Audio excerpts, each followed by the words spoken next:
আসসালামু আলাইকুম রাহমাতুল্লাহ। খুব সহজে এবং লোভনীয়ভাবে তৈরি করে ফেললাম গরুর নেহারি অথবা গরুর পায়া।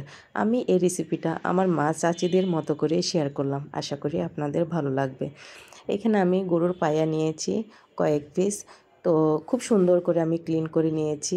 আর এই পায়াগুলো কিন্তু খুব ভালো করে ধুতে হয় এবং ভিজিয়ে রাখতে হয়, না হলে যে একটা লাটা লাটা থাকে সেটা দেখতে কিন্তু ভালো লাগে না। তো এখানে আমি একটা বড় পাতিল নিয়েছি, কেননা গরুর পায়া রান্না করতে হলে ছোট পাতিলে কিন্তু হয় না, নাড়াচাড়া করতে কিন্তু অসুবিধা হয়, যেহেতু অনেক পানি ইউজ করতে হয়, এখানে অনেক সিদ্ধ করতে হয়। তো এই পর্যায়ে আমি এখানে আপনারা দেখলেন যে আমি বললাম না যে আমার মা চাচিদের মতো করে কিন্তু আমি গরুর পায়া রান্না করে দেখাবো।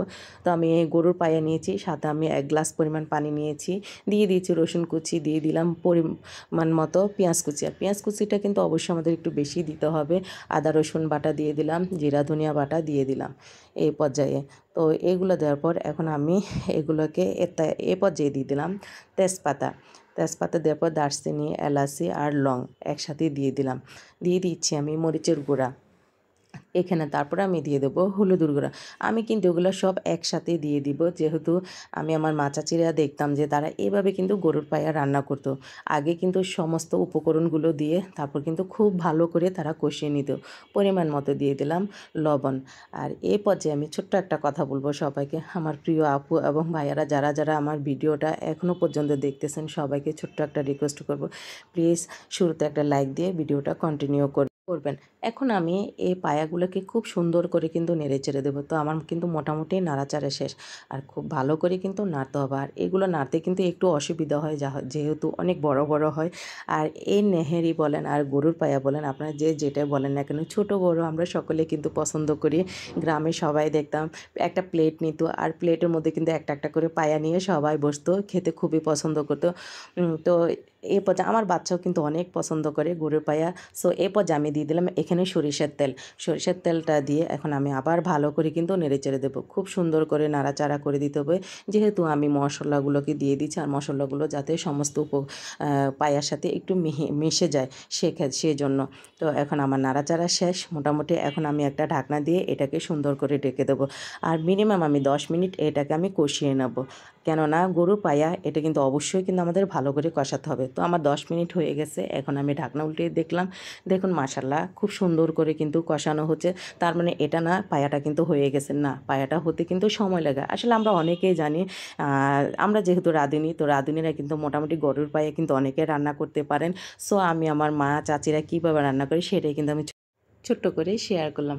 তো আমি আবার ঢাকনা উল্টিয়ে দেখতেছি, মোটামুটি আমার পায়াটা কিন্তু মাশাল্লাহ সিদ্ধ হয়ে গেছে, আর বেশি সিদ্ধ করা লাগবে না। অফ ক্যামেরা আমি কিন্তু আরও 1 গ্লাস পরিমাণ পানি দিয়েছি, যেহেতু পায়াটা কিন্তু একেবারে ঘনত্ব হলে ভালো লাগবে না, একটু লিকুইড হলে কিন্তু পায়া খেতে ভালো লাগে। তো আমার রান্নাটা কিন্তু একেবারে কমপ্লিট। এখন আমি এটাকে আলাদা একটা সাইডে রেখে আমি আবার একটা প্যানে তেল গরম করতে দিয়ে দিলাম। তো আমার তেল কিন্তু মোটামুটি গরম হয়ে গেছে। এখন আমি এখানে দিয়ে দিচ্ছি পরিমাণ মতো পেঁয়াজ কুচি।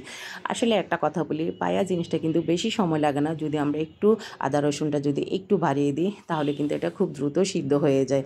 সো এখন আমি এখানে পরিমাণ মতো আবার রসুন কুচি দিয়েছি। রসুন কুচিটা কিন্তু একটু বেশি দিতে হবে। তো আমি এটাকে একটা কালার আনবো, কালার আনার পর তারপর আমি এখানের মধ্যে দিয়ে দেবো পরিমাণ মতো পেঁয়াজ কুচি। পেঁয়াজ কুচিটা দিয়ে অবশ্যই কিন্তু এটাকে কিন্তু বাদামি কালার করতে হবে। আর এই পর্যায়ে যেহেতু এটা দেশি পেঁয়াজ নয়, আমরা ইন্ডিয়ান পেঁয়াজ বলি এটাকে, তো এটা কিন্তু আমার কালার করতে একটু সময় লেগে যাচ্ছে। আর দেশি পেঁয়াজ হলে কিন্তু বেশি সময় লাগে না। তো এখন আমি এটাকে কিন্তু খুব ভালো করে বাদামি কালার করবো, আর যতক্ষণ বাদামি কালার করবো না ততক্ষণ কিন্তু আমি পেঁয়াজ কুচিগুলোকে কিন্তু একটু ভালোভাবে নাড়াচাড়া করতে থাকবো। তো আমার নাড়াচাড়া করা শেষ। এখন এইটার মধ্যে দিয়ে দিলাম গরুর পায়া। আর একে একে কিন্তু আমি সবগুলো গরুর পায়া এখানে দিয়ে দিচ্ছি। আর হয়তো বা আমার পাইপেনটা মোটামুটি ছোট আকারে হয়ে গেছে একটু, যাই হোক কিছু করার নেই। তো এইদিকে আমি দিয়ে দিলাম এখানে জিরা আর ধনিয়া, আস্ত জিরা ধনিয়া আমি কিন্তু তেলে তারপর আমি এভাবে দিয়ে দিচ্ছি। তো কেননা এই জিরা ধনিয়াটা যখন দেবো তখন কিন্তু সুন্দর একটা কালার চলে আসে, খেতেও খুবই ভালো লাগে, স্মেল লাগে। তো মোটামুটি ধনিয়া পাতা দেওয়া শেষ, আমার রান্নাও কমপ্লিট। এখন আমি এটাকে রেস্টে রেখে দেবো। রেস্টে রেখে দিলে সুন্দর একটা কালার চলে আসবে। মাশাল্লাহ আমার রান্না করা শেষ। তো আজকের মতো আমি এখানে বিদায় নিচ্ছি। সবাই ভালো থাকবেন, সুস্থ থাকবেন, আল্লাহ হাফেজ।